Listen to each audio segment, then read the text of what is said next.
जब मैंने स्टेटमेंट दिया तो मैंने शुरू में ही कहा कि जैसे ही ऑपरेशन सिंदूर कॉन्सेप्चुअलाइज हुआ तो हमारा जो पीछे की कार्रवाई होती है स्पेड वर्क और टारगेट्स को आइडेंटिफाई और एनालाइज करने की कार्रवाई शुरू हो गई थी।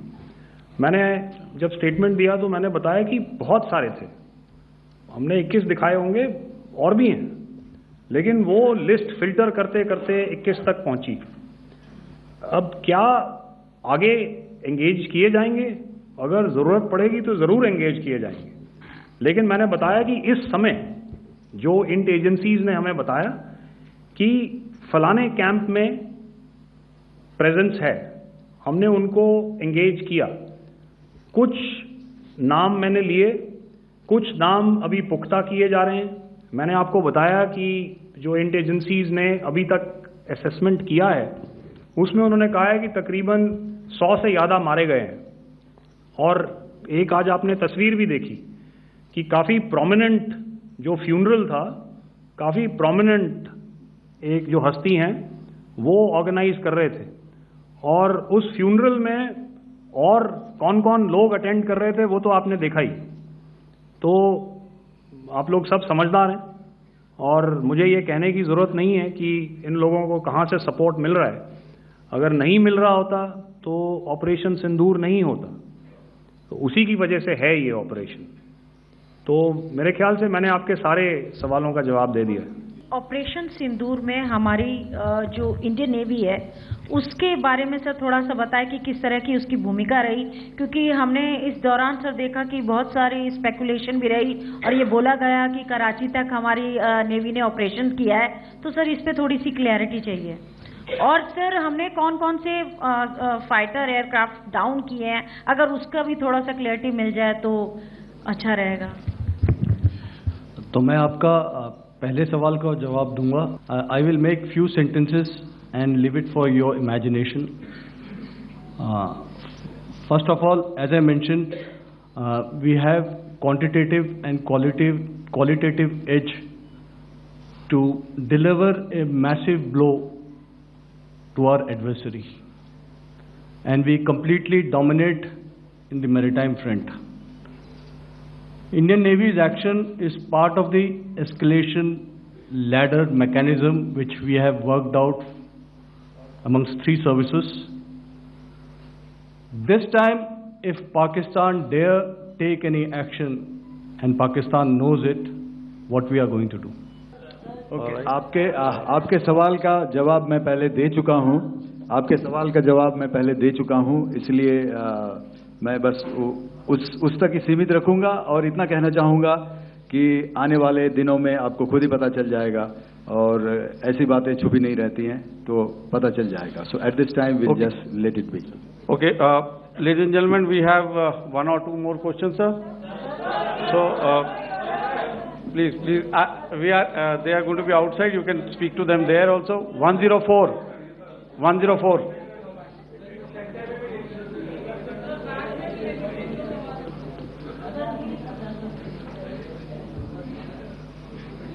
I think.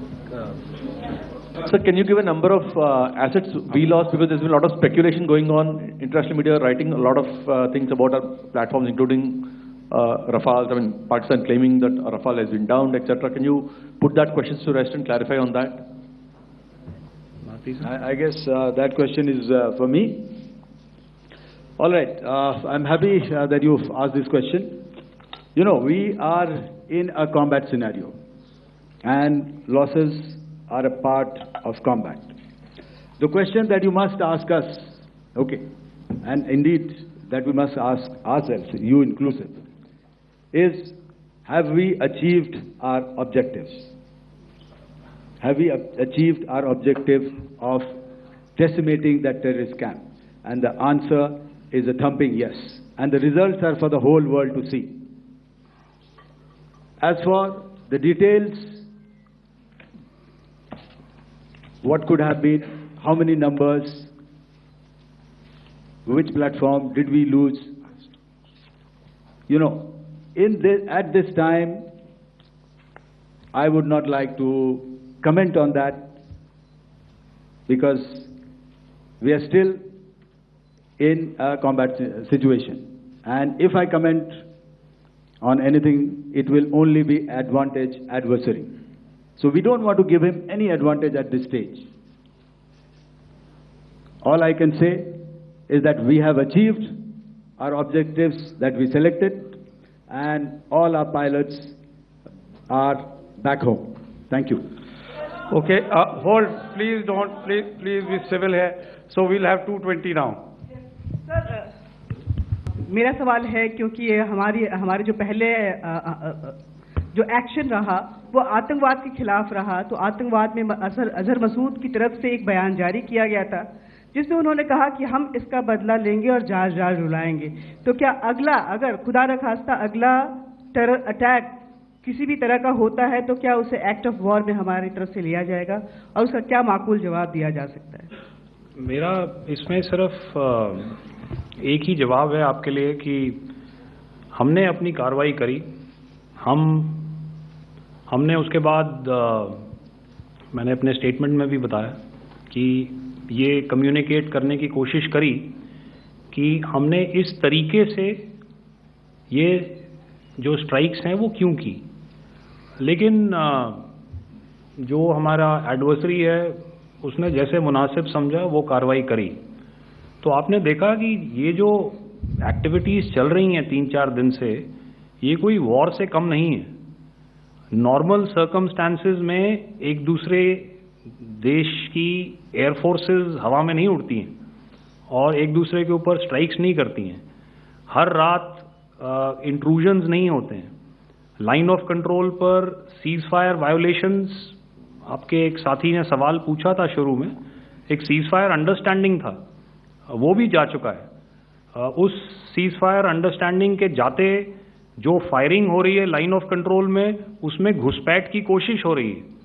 आमतौर पर ये घुसपैठ लाइन ऑफ कंट्रोल में टेररिस्ट करते हैं, लेकिन हमें इंफॉर्मेशन है कि हो सकता है ये पाकिस्तान आर्मी की टोलियां भी हों जो हमारे पोस्ट के ऊपर खामी पहुंचाने की कोशिश कर रही हैं। तो ये सारी एक्टिविटीज तो वॉर में शामिल हैं। तो ये कहना मुश्किल है कि आगे क्या होगा, वो स्पेक्यूलेटिव जोन में आ जाता है और मैं स्पेक्यूलेट नहीं करना चाहता हूँ। हर एक सिचुएशन अलग होती है और उससे एक तरीके से डील किया जाता है। सर मैं एक सवाल इसका मैं जवाब देना चाहता हूँ, 1 मिनट। जो मिलिट्री होता है, our main job is to prevent war and maintain peace and stability. So it is not that our response is a graded response.